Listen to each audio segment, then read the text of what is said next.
What is up? Today I have Jillian on the podcast. Thank you so much for joining. Hey, thanks for having me, Daniel. Excited to be here. I want you to give a little background about how you got into the content space before we talk about your thoughts on content and how it's evolving with this AI trend coming. Yeah, for sure. So I stumbled into it. Like I think most millennial kids didn't grow up saying, I want to be a content marketer for a tech company when I grow up. But I studied broadcast journalism in my undergrad, totally was in deep with thinking I was going to be a reporter. I wanted to be a news anchor. I wanted to end up in one of the big markets.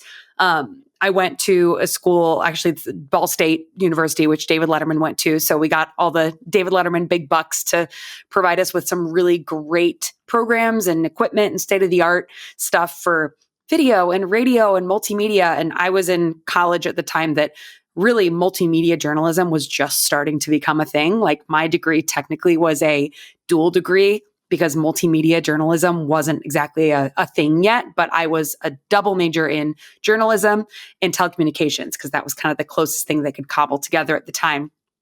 And I loved telling stories in a bunch of different formats. I loved specifically, I had a heart for video and audio. I just thought those were really fun and cool mediums for storytelling. And then I kind of had an aha moment when it all became real when I was looking for internships in my upperclassmen years where I was like, oh, I don't actually want to move to a little podunk Sixth Market town and work the 1 a.m. news shift for 5 years and earn my stripes. I'd rather make a little money. So I took a corporate internship that was an internal communications marketing internship and kind of just kept niching down until I realized like, oh, wow, I can use a lot of these multimedia storytelling skills in a corporate environment and get paid a lot more and work nice hours, which was a great plus to all of the things I wanted to check off. So kind of ended up stumbling into it and then really, really enjoying working for startup teams just because the speed of it was kind of my style. I was used to working on deadline, used to working quickly in journalism school. So that's kind of how I ended up where I am today. And one thing you're really passionate about right now, and I think we're AI is here, it's not going away, but you talk about a lot about how original research is becoming more valuable today than any other time. So could you explain like what is original research? How could marketers start doing this? And why is it important? Yeah, for sure. So I kind of first came to know about the concept of original research, which is essentially like we all did it in school. It just is gathering new data and analyzing it to answer a specific research question. We all did that in all of our undergrad and graduate years. But the first way I kind of started to hear about it in the more B2B and content marketing space is through state of reports. So you see a lot of annual state of reports being put out by brands, and all that's based on original research. So this job that I'm at currently at UserEvidence, I run content marketing here at UserEvidence. This was the first job that I kind of went, okay, my team's really bought in on this. They had just released our first original research report right before I joined the team. So I kind of got to experience the fruits of the labor of what an original research report did for us. Ours was called the evidence gap. It was essentially kind of a state of report, but we just branded it to be a little bit more of a piece of content IP. I don't know if that term is familiar. Brendan Hufford, I think, was the first one to use it, but it really just solidified our POV in the market, kind of helped us go, okay, we now have this language based on this research that we did. We surveyed over 600 B2B marketers, buyers, and sellers to figure out there was this evidence gap in the way that they thought about providing customer evidence for their buyers in the buying process. There's this big gap in like what marketers expect, what sellers need, and what buyers are actually using to buy. So having that data and that big report to work off of has been such a huge game changer for me. And I think as a content marketer right now, it's really the biggest way that we can continue to create really impactful proprietary content that's going to stand out, while a lot of lesser content marketers are going, I'm just going to crank out AI fluff pieces all day long. I mean, that is happening right now. And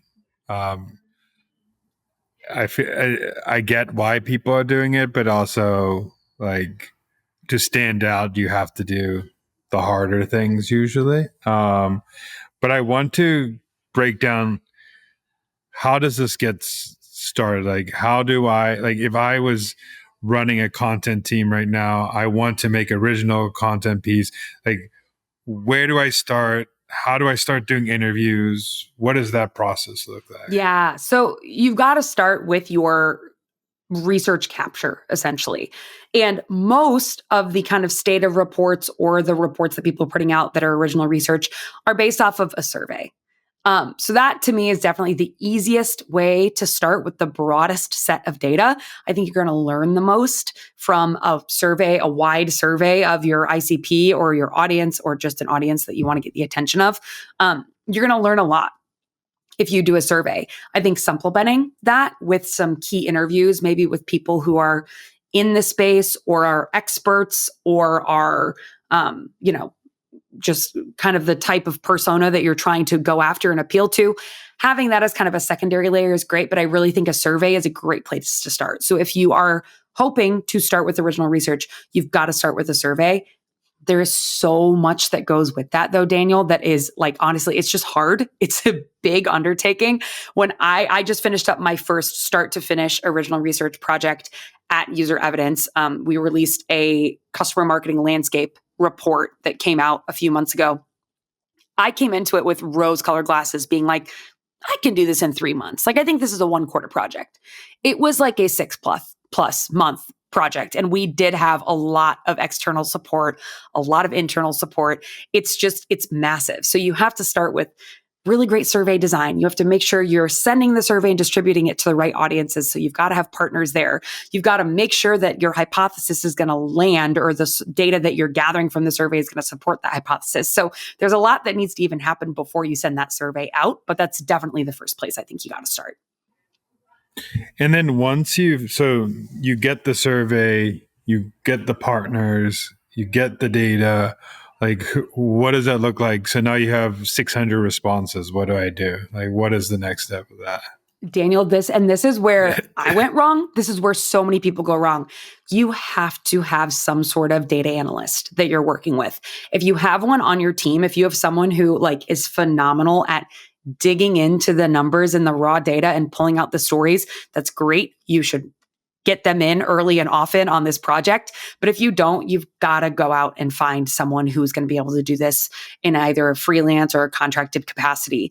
There are a lot of companies and firms out there that do it. There are a lot of individual freelancers and contractors that do it. But I think that was a huge learning for me, is our CEO is a data guy. Like, and I had to pull him in big time. I had to go, okay, I tried to dig through this data. I tried to find a story. I pride myself on being a storyteller, but there is something really different about having, imagine 600 responses to a 12-question survey. I am not great at math, but that's thousands and thousands of data points that you're sorting through. Some of them are write-in kind of testimonial answers. So you're pulling all this data. It is something that's so important. And it's a step that a lot of people skip. But in order to make sure that you're telling the right story with the data, you've got to make sure you have someone that you can partner with to pull the right pieces so that you're telling the right stories that are going to actually impact your brand and the outcomes in the way that you want to.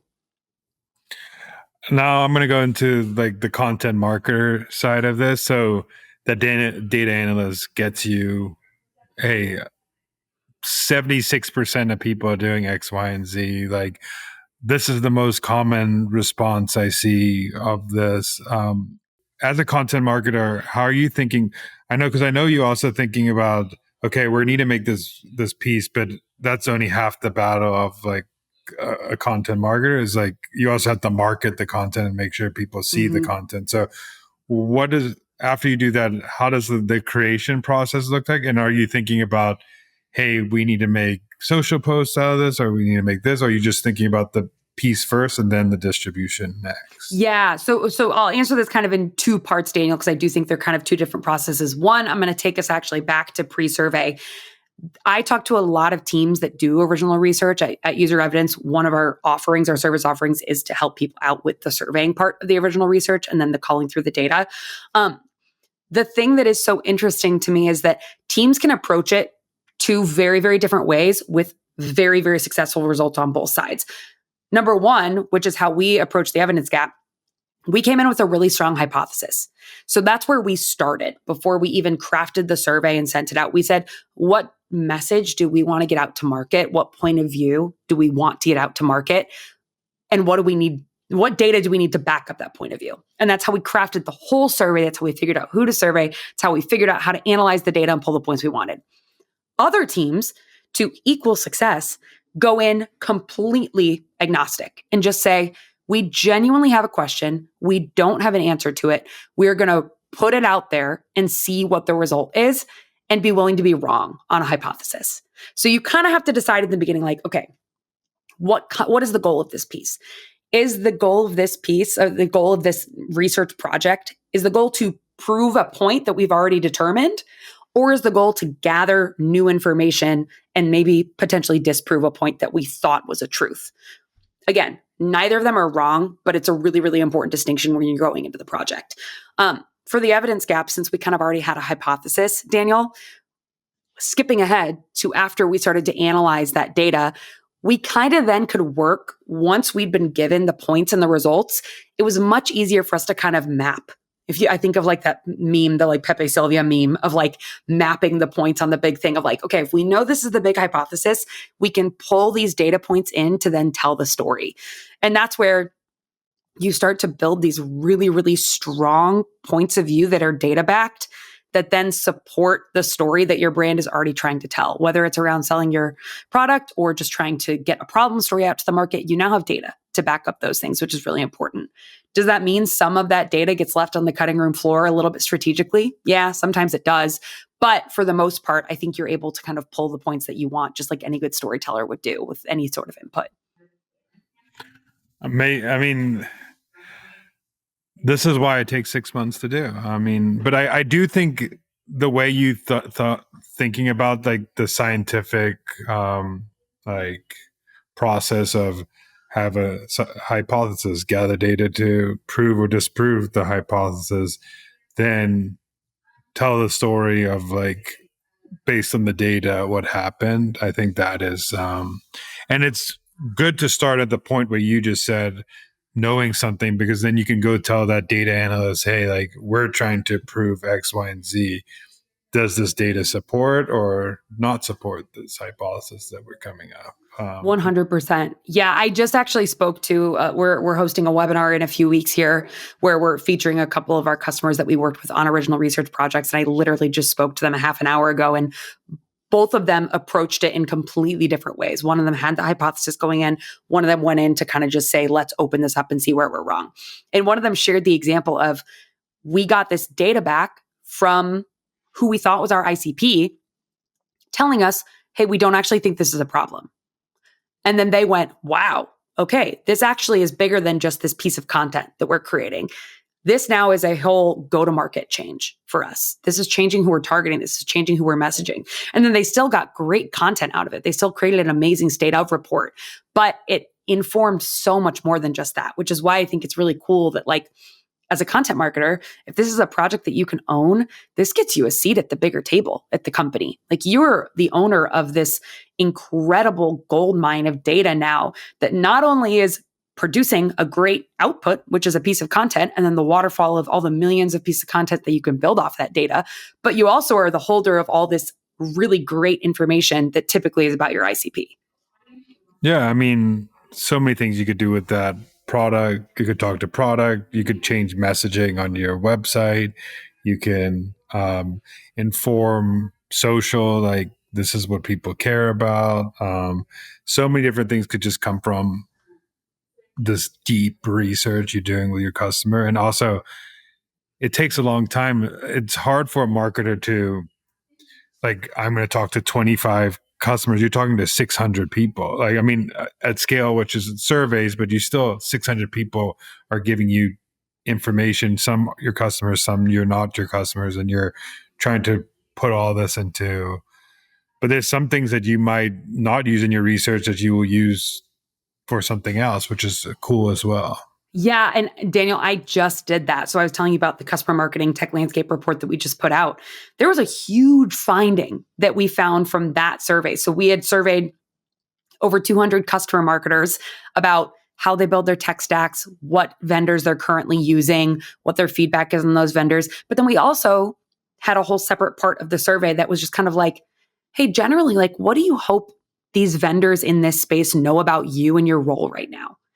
And we learned so much about the state of the customer marketer role, which is still a fairly new and nebulous role. And they happen to be our main ICP and our buyer persona. And we learned so much about what they care about and where they're heading, where that role is heading, that we didn't even put that in the report because we're like, this is separate. This is too big. Like, we need this to go somewhere else. So we did a whole separate deep dive article on our blog with those findings and with some of the key interviews that we did with customer marketers in this space, because we were like, this is too big of a finding to just like stick in a little subhead of a report. Also, I think one thing that is super valuable about this is when you're talking in your content, you could state like based on research, based on this, based on 600 customers, which is so valuable than just saying something that's just in the world.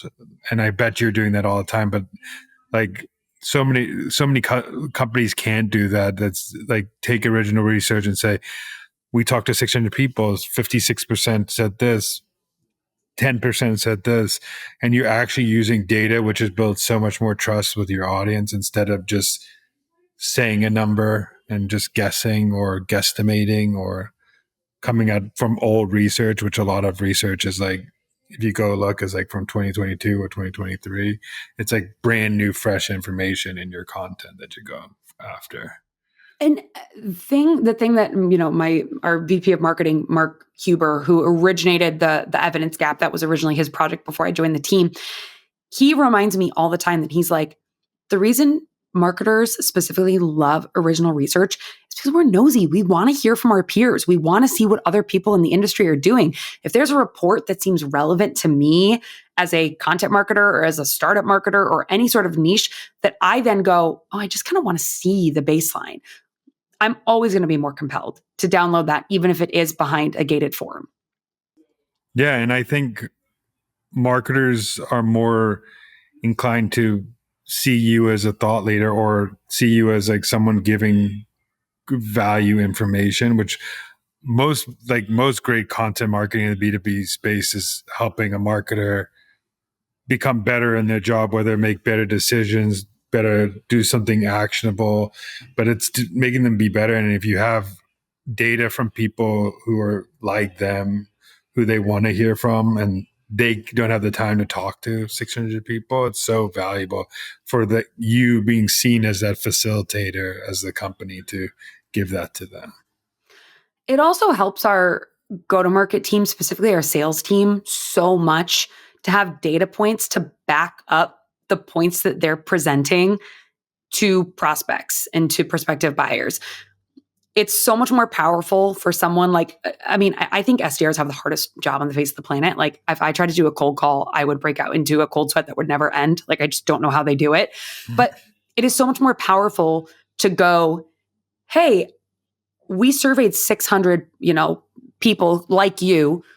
75% of them said this is a problem. Is this a problem for you too? Like, that just breaks that barrier of entry so much quicker in that conversation and gives so much credibility up front. So this is far beyond a content play for us, especially our whole go-to-market motion is using the data that we've gotten from this survey. I know this is like an AI disruptor because you're competing against fluff pieces, but I want to know, like, what are you doing with AI to help you create this piece of content? Because like 5 years ago, you as a content marketer couldn't put something in like an AI like model and say, give me 10 responses that say something like this now. So how are you using AI to help you in content marketing?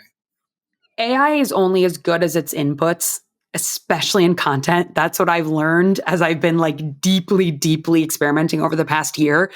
You have to have solid proprietary inputs in order for it to output anything worth posting on behalf of yourself or your brand.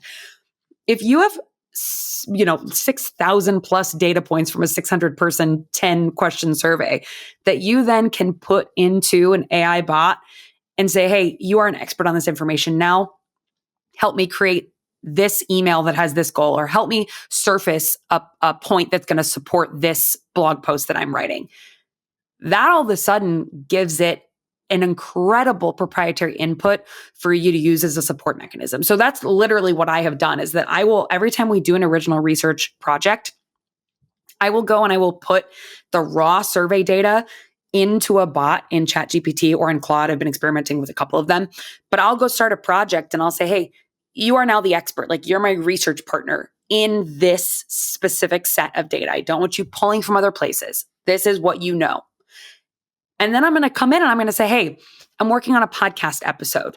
Our host is going to chat with this person. I would love a stat that supports this question that he can then use from the report. What do you have for me? And it serves up 5 things I can choose from. I said, hey, I worked at this blog post. I'm going to copy and paste the blog post in here. Tell me 3 places that I could insert stats or data from the report data, or a quote that we got from one of the survey respondents that I could put in this article and it would make sense. And how would I cite it?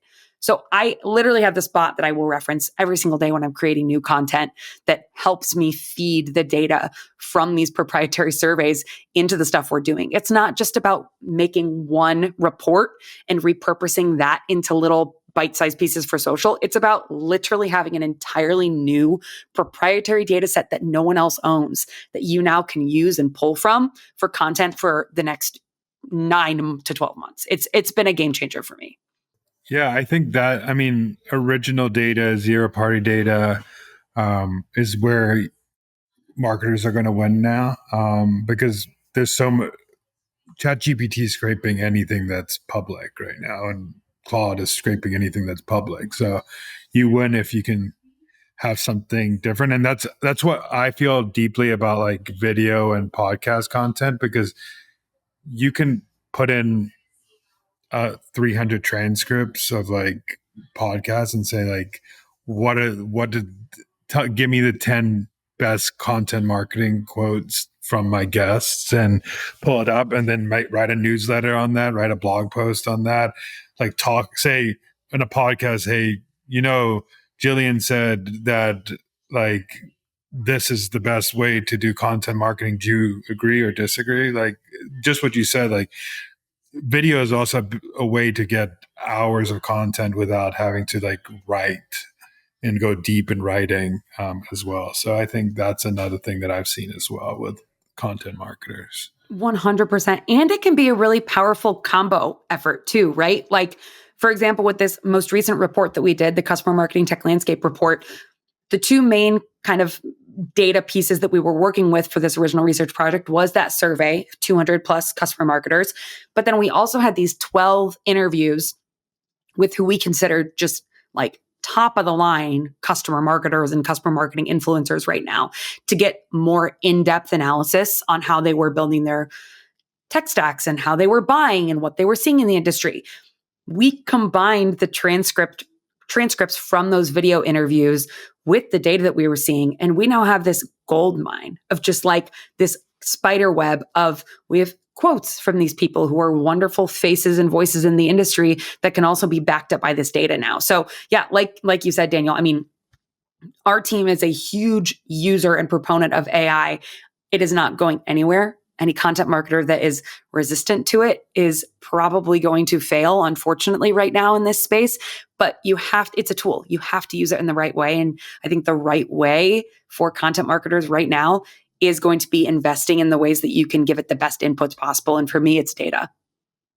If you can give some detail on when you've, like, come up with this report, what does a marketing plan look like to make sure, like, the right people see it, like the eyeballs are on this report, because it's something you spend 6 months on? Like, I know, like, the distribution plan is just important as all that work you did for 6 months. So what does that look like?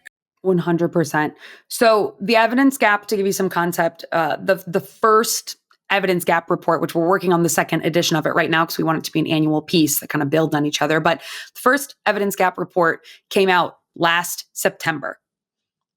I I would be very honest in saying that 80% of our content that has come out since then, whether it's a podcast episode, a video interview that our founder did, a blog post, a whatever, a thought leadership post for one of our thought leaders, 80% of that content has somehow referenced back to the research we did in the evidence gap, which also means that it pushed people back to that gated report. We're still getting a handful to a dozen downloads of this report 9 months later because we have used it to fuel every single piece of content. And it doesn't mean that we're just repeating the same things over and over and over again.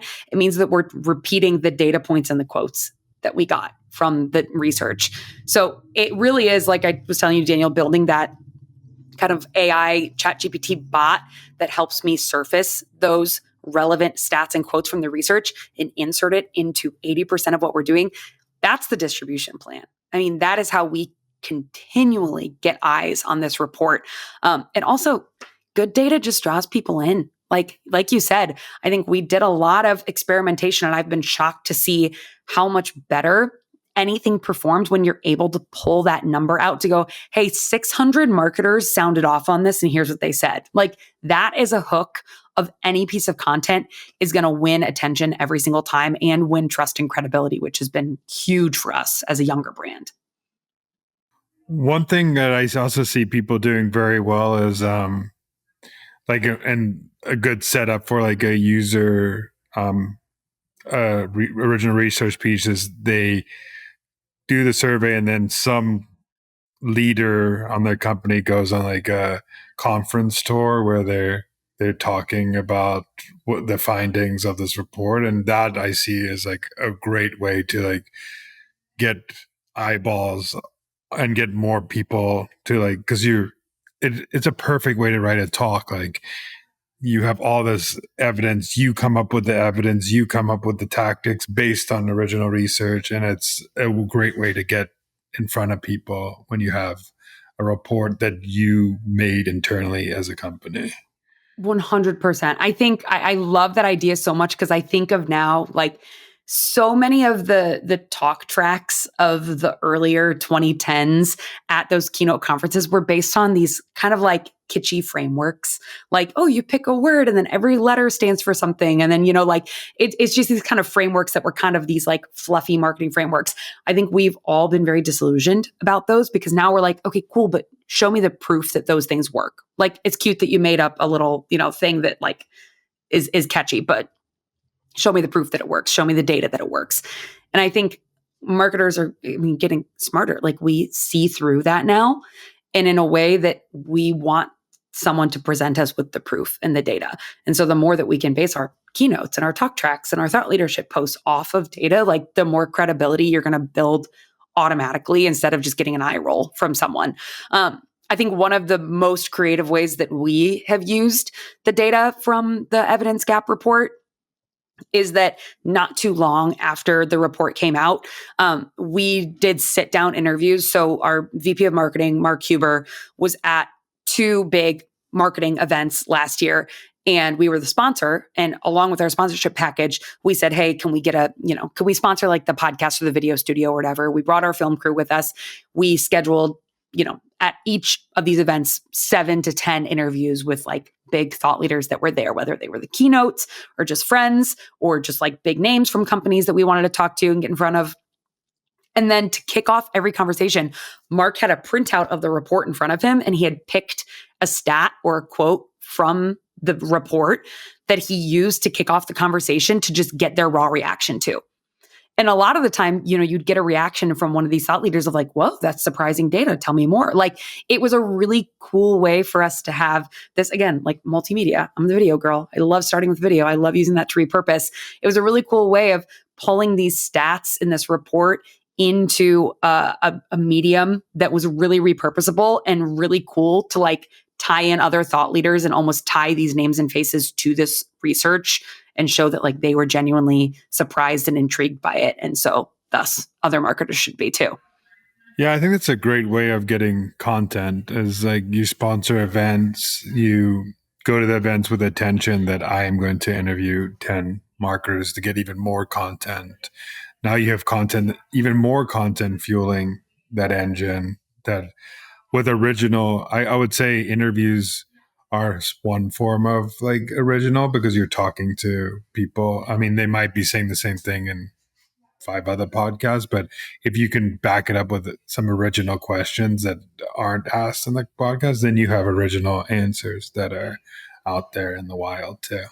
Oh, 100%. Like I said, I think like honestly, and that's why our brand invests in a podcast too, because I think when you have that original capture of like a conversation like this, if you can pull that and no one else owns that, you didn't grab that stat from a Forbes article from 2013. Like if you can own those quotes and that conversation and those voice and then pair it with data, it's a lethal combination for content marketers in the best way.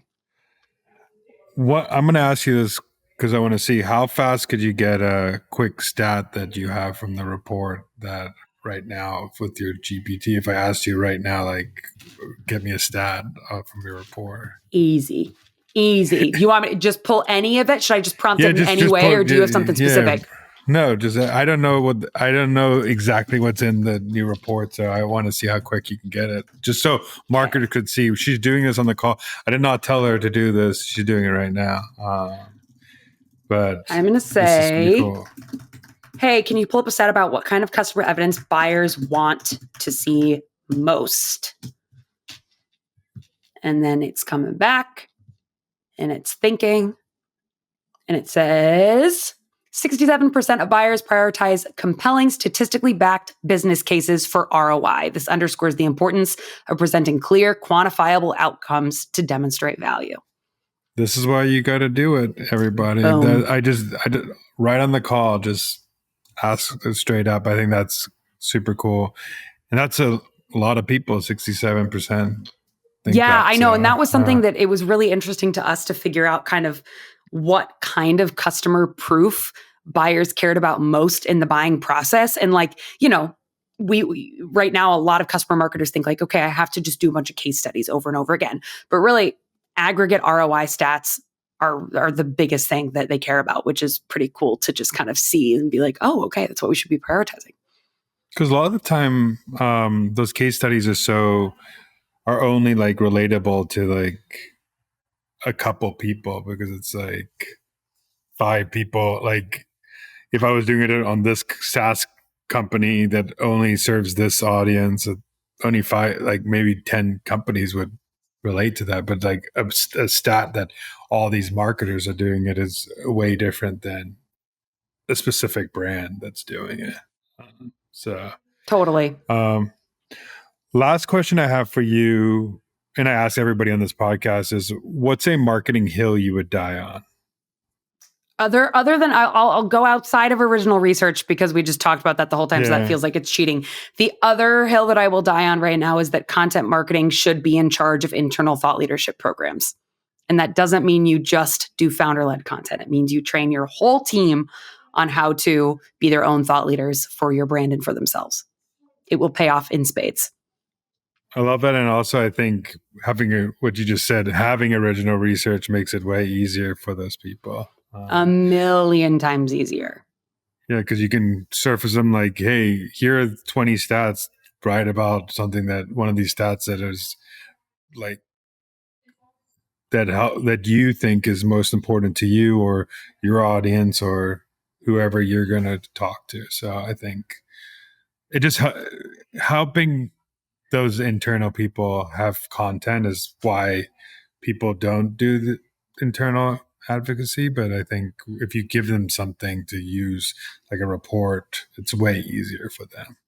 Oh, yeah. And I was doing content marketing back in the days of like the early days of social advocacy where it was literally like, hey, we invested in this big platform like Bamboo. And I, as the content marketer, put 3 different posts in there that you can choose from that really just tells people to read this blog post in 3 different ways.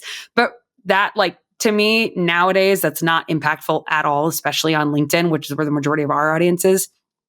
To me, it's so much more about, like you said, how do we enable the people at our company to be comfortable enough with the problems that our solution is attacking and selling to, that they can just become experts on the problem and start talking about the problem in creative and fun ways. Data is a huge part. It gives a lot of confidence. If you could throw a credible recent stat out there, a lot of that fear of barrier of entry that people feel around like, well, what if I don't say the right thing? Or what if you can't deny a stat. Like if 600 people said it, you can write a post about it and no one's going to argue. Yeah, I mean, not a lot of people are going to deny like data. I mean, Gong did this really well back in the day. Like, not many people are going to deny like heavy research data that a company comes from. People are going to question if there's no backing to what you said you're claiming on the internet. So Oh, I think with Gong Labs, they were one of the first really big like B2B adopters of original research. And the cool thing is that like it was so proprietary because it was all from their own platform. They didn't have to go out and gather it time after time. But I think it just showed the power because everyone in B2B marketing knows Gong Labs. They know Gong. They built an incredible content brand for themselves and an incredible brand. and last, where could people find you and what you're doing? Yeah, I'm on LinkedIn. I want to say unfortunately, but not. I have fun on there. I think a lot of people are having fun on there. So you can find me on LinkedIn at Jillian Hoefer, and that's where I'm hanging out a lot of the time. Yeah, for some it's unfortunate. For others, it's like that's my people, that's my place. There's a lot of crazy on LinkedIn, but there's a lot of crazy on every platform. So If I ever end up on LinkedIn Lunatics, you can take me out back and take my passwords away. But for now, I feel pretty confident that I'm just showing up as my original self. I don't think I'll be a lunatic anytime soon. well, thank you so much. I really appreciate it, and I appreciate you coming on the pod. Awesome. Thanks for having me.